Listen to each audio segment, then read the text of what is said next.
কাগজ নেড়ে উচ্চস্বরে পলিটিক্যাল তর্ক করে, মাথায় ছোট বহরে বড় বাঙালি সন্তান।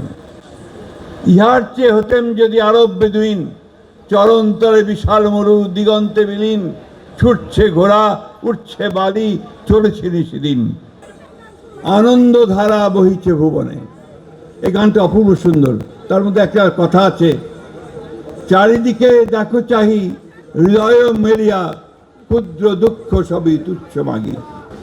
অর্থাৎ ছোট ছোট দুঃখগুলোকে ভুলে গিয়ে আমি যে চারদিকে তাকাই, তাহলে আমি আনন্দকে দেখতে পাবো।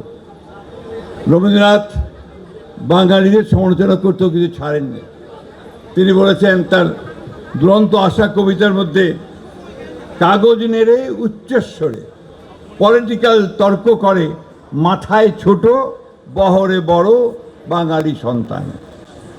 ইহার চেয়ে হতেন যদি আরব বেদুইন, চরন্তরে বিশাল মরু দিগন্তে বিলীন, ছুটছে ঘোড়া উঠছে বালি চলেছে নিশিদিন, গতিবাদ, গতির দিকে।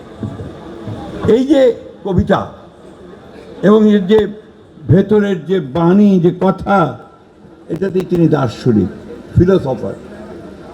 রবীন্দ্রনাথ মূলত আমার কাছে মনে হয় তিনি ছিলেন একজন সেই দার্শনিক।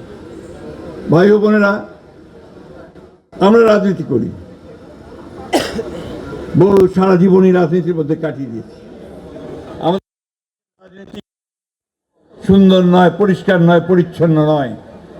বারবার এখানে মানুষেরা, গণমানুষেরা পরিবর্তনের জন্য লড়াই করেছে, যুদ্ধ হয়েছে, প্রাণ দিয়েছে, পরিবর্তন আনার চেষ্টা করেছে, কিন্তু দুর্ভাগ্যক্রমে পরিবর্তন আসেনি।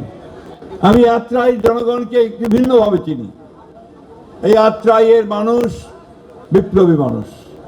এই আত্রাই মানুষ 1971 সালে স্বাধীনতা যুদ্ধ করেছে, একদিকে পাকিস্তান সেনাবাহিনীর বিরুদ্ধে, অন্যদিকে আধিপত্যবাদের বিরুদ্ধে তারা যুদ্ধ করেছে।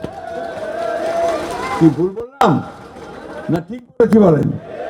এটাই হচ্ছে মূল কথা। আমরা ওই জায়গায়, আমরা সমস্ত হানাদার বাহিনীর বিরুদ্ধে, আমরা আধিপত্যবাদের বিরুদ্ধে, আমরা আমাদের মানুষ মাথা উঁচু করে স্বাধীনভাবে বেঁচে থাকতে চাই, তাই না? এবং এটাই আমরা চাই। আমাদের নেতা কি বলছে এখন, তারেক রহমান, সবার আগে বাংলাদেশ।